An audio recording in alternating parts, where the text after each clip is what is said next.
दोस्तों, चाइना पाकिस्तान का देरीना दोस्त है और ये बात तो सबको मालूम है कि पिछले कुछ सालों में चाइना ने इतनी तरक्की कर ली है कि उसने अमेरिका को भी बहुत पीछे छोड़ दिया है। और इसकी वजह सिर्फ और सिर्फ ये है कि चाइना दुनिया में सबसे ज़्यादा सस्ती चीज़ें बनाने के हवाले से मशहूर है। चाइना एक ऐसा मुल्क है जिसके बारे में ये कहा जाता है कि वहाँ कुर्सी और टेबल को छोड़कर हर 4 पैर वाली चीज़ को खाया जाता है।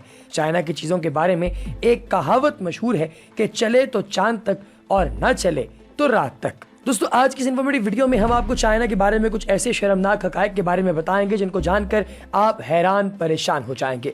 इस वीडियो का मकसद हरगिज ये नहीं है कि हम चाइना की बदखोई करना चाहते हैं, बल्कि हम तो महज इन्फॉर्मेशन का एक खजाना है जिसे आप दोस्त अहबाब के गोश गुजार करना चाहते हैं। और इसी सिलसिले में हमने इसका पहला स्टेप चाइना के हवाले से आप लोगों को आगाह करने पर से लिया है। दोस्तों, इससे पहले की वीडियो में आगे बढ़ा चाहिए, आप तमाम माँ बाप को एक दफ़ा फिर से खुशामदीद कहते हैं। आज की इस इन्फॉर्मेटिव वीडियो में आप लोगों ने अगर अभी तक हमारे चैनल द इन्फॉर्मेटिक्स को सब्सक्राइब नहीं किया तो नीचे दी गई लिंक बार में मौजूद सब्सक्राइब के बटन पर क्लिक कीजिए और चैनल को सब्सक्राइब कर लीजिए। इसके अलावा वहीं पर मौजूद बेल आइकन यानी घंटी के निशान को दबाकर आने वाली इन्फॉर्मेटिव वीडियोज की अपडेट्स को ऑन कर लीजिए। दोस्तों, तफसीलात के मुताबिक चाइना दुनिया में 2 नंबर चीज़ें बनाने में सबसे आगे है। शायद आपको ये मालूम ना होगा कि चाइना के जो खिलौने आप अपने बच्चों को खेलने के लिए देते हैं वो इस्तेमाल शुदा कॉन्डम से भी तैयार हो सकते हैं। चाइना हर उस चीज़ को इस्तेमाल करता है जो ख़राब हो चुकी होती है और फिर उससे मुख्तलिफ चीज़ें बनाकर सस्ते दामों पूरी दुनिया के अंदर बेच देता है। दोस्तों, अक्सर औक़ात आपके ज़हन में ये बात आती होगी कि इतना सस्ता माल चाइना आखिर बना कैसे लेता है। मिसाल के तौर पर यहाँ पर अगर आप कोई चीज़ तैयार करते हैं तो उसका रॉ मटीरियल ही आपको इतना महंगा पड़ता है कि आप जब चीज़ को तैयार करके फाइनल करके प्रोडक्ट को मार्केट में बेचने के लिए लेकर आते हैं तो उस प्रोडक्ट के ऊपर आपका इतना खर्चा हो चुका होता है कि आप उसमें से कम 10% तो मुनाफा कमाना चाहते हैं। और जब इस प्रोडक्ट को आप लेकर इनके करीब आते हैं तो आपको मार्केट में उतने पैसे नहीं मिलते, क्योंकि आपकी प्रोडक्ट की अच्छी से अच्छी कॉपी चाइना की तरफ से आपकी कीमत की आधी कीमत में मिल रही होती है। उसकी वजह क्या है? वजह यह है कि चाइना चीज़ों को रिसाइकिल करता है। वो गंदी से गंदी और अच्छी से अच्छी हर चीज़ बनाने में यद तुला रखता है, इसलिए चाइना की चीज़ें बहुत ज़्यादा सस्ती मिलती हैं।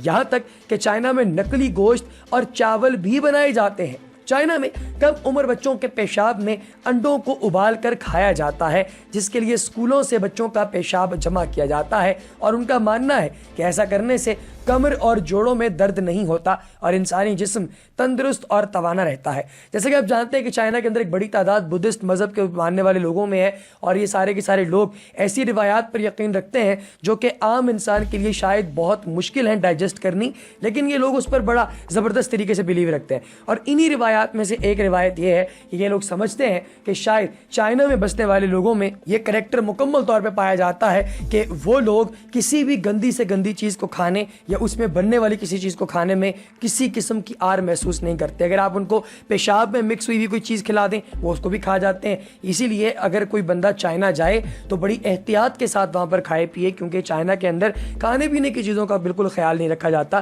क्योंकि उन लोगों के मैदे इस तरीके के अडाप्ट हो चुके होते हैं कि वो जो भी खाएं उन्हें हजम हो जाता है, जबकि हम लोग उनकी बनाई हुई चीज़ें नहीं खा सकते। इसलिए अगर कभी ज़िंदगी में आपको इत्तफाक हो चाइना जाने का तो कोशिश कीजिएगा कि आप वहाँ पर आम जो गली मोहल्ले से कोई चीज़ लेकर ना खाएं, बल्कि किसी बेकरी से कोई हलाल चीज़ लेकर ही ज़रूर खाएं।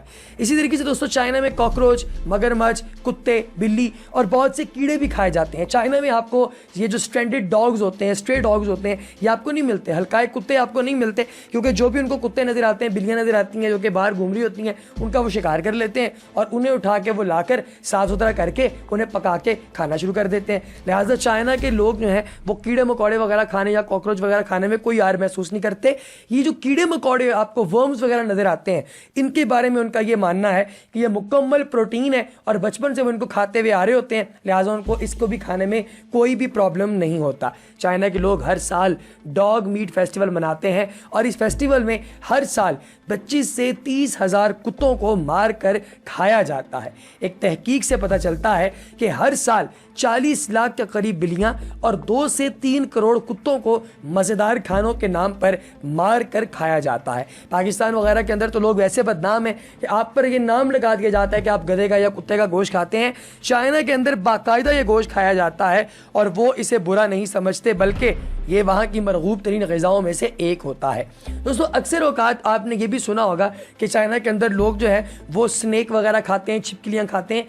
ये बात भी बिल्कुल दुरुस्त है। वो लोग वाकई सांप और छिपकलियाँ वगैरह जो हैं उनके अंदर से मतलब जो उनका सारी जो बॉडी के पार्ट्स हैं, जो ऑर्गन्स हैं, ठीक है, आंतें वगैरह वो सारा कुछ बाहर निकाल देते हैं और फिर उसके बाद उसके अंदर कोई चीज़ भर के, यानी कोई मसाला वगैरह या कोई चावल वगैरह, तो उसे फिर तलते हैं वो और उसके बाद उसे खा जाते हैं। चाइना में तकरीबन हर साल 6 लाख अफराद नफ्सियाती दबाव और ज़्यादा काम करने की वजह से जान की बाजी हार जाते हैं। यही मामला जो है वो जापान के अंदर भी पाया जाता है, जहाँ पर स्ट्रेस की वजह से जिन लोगों की मौत हो जाती है उसके लिए एक लफ्ज़ है बाकायदा, यानी कि ये बंदे की जो डेथ है वो स्ट्रेस की वजह से हो गई है। लोग ट्रेन में जो है वो सफ़र करते हुए किसी क्यूबिकल में पड़े हुए अपने ऑफिस की चेयर पे या कहीं भी मौत का शिकार हो जाते हैं, क्योंकि उनकी ज़िंदगी ऐसी रोबोटिक ज़िंदगी है कि सुबह से लेकर रात तक वो काम करते हैं और उसके बाद वो लोग मर जाते हैं। दुनिया में बड़ी बड़ी इकोनॉमीज तो हैं इन ममालिक की, लेकिन इनके लोगों को रहने तक का सलीका नहीं है। इसीलिए जैसे ही इन लोगों की उम्रें बढ़ती हैं ये फौरी तौर पर मौत का शिकार हो जाते हैं और ये लोग जो हैं वो मर जाते हैं। इसी तरीके से आगे बढ़ें तो आपको ये बताएं कि अगर आप चाइना के अंदर काम करने की तलाश में हैं तो ये खुदकुशी का रुझान उधर इतना ज़्यादा है कि आपको नदी नालों से लाशें निकालने का काम भी बासानी मिल सकता है। देखें, जो डिप्रेशन है इसके साथ जब आप कूप नहीं कर सकते, यानी डिप्रेशन को आप जो है वो जब मतलब आप उसे टैकल नहीं कर पाएंगे तो फिर उसके बाद अगला जो राउंड होगा वो यकीनन मौत का ही होता है। लिहाजा अगर कोई बंदा ये जानना चाहे कि चाइना के अंदर कौन कौन सी जॉब मिलती है तो यकीन जाने कि आपको नदी नालों से लाशें निकालने तक का काम भी मिल सकता है। चीन में बढ़ती हुई आबादी की वजह से एक बच्चे से ज़्यादा बच्चे पैदा करना जुर्म समझा जाता है। इस वजह से यहाँ पैदा होने वाली लड़कियों को लोग पैदा होने से पहले ही मार देते हैं या अल्ट्रासाउंड वगैरह करके पता लगा लेते हैं लड़का या लड़की है, तो अगर तो लड़का है तो उसे रख लेते हैं, अगर लड़की है तो उसे मार देते हैं और एक से ज़्यादा मैक्सिमम 2 बच्चे वो करते हैं, इससे नहीं बढ़ाते, क्योंकि चाइना की आबादी इस वक्त दुनिया के तमाम ममालिक में सबसे ज़्यादा है। दुनिया का सबसे ज़्यादा आबादी के लिहाज से बड़ा मुल्क जो है इस वक्त वो चाइना है, जिसकी आबादी बहुत ज़्यादा है और वहाँ पर अब मज़ीद जो बच्चे पैदा करने का कानून नाफिज कर दिया गया है उसके मुताबिक आप ज़्यादा बच्चे पैदा नहीं कर सकते। इस वजह से यहाँ पर पैदा होने लड़कियों को लोग पैदा होने से पहले मार देते हैं या फिर पैदा होने के बाद, क्योंकि उनका मानना है कि अगर लड़का होगा तो वो फिर बड़ा होकर अपने वालिदैन का सहारा बन सकेगा। इसी वजह से चीन में लड़कियों की तादाद बहुत कम है और लड़कों की तादाद बहुत ज़्यादा है। कहा जाता है कि चाइना में 2 करोड़ नौजवान ऐसे हैं जिनकी शादी के लिए लड़कियां दरकार नहीं हैं। ऐसी यही वजह है कि जिनके लोगों ने अब दूसरे मुल्कों में जाकर शादियां करनी शुरू कर दी। आपने अक्सर देखा है पाकिस्तान के अंदर आकर भी अभी रिसेंटली हाल ही के अंदर बहुत बड़ी तादाद के अंदर चाइनीज़ मर्दों के साथ पाकिस्तानी औरतों की शादियां हो रही हैं। उसकी एक बहुत बड़ी वजह यही है। इसी तरीके से चाइना के अंदर प्रोस्टिट्यूशन का बहुत बड़ा धंधा है, बहुत बड़ा नेटवर्क है और वो अब सिर्फ चाइना में महदूद नहीं रहा बल्कि वहाँ से फैल कर वो पाकिस्तान के अंदर भी आ चुका है। दोस्तों, दुनिया का तरक्की पजीर मुल्क होने के बावजूद यहाँ के 30 करोड़ लोग अभी तक गारों में ज़िंदगी बसर करते हैं।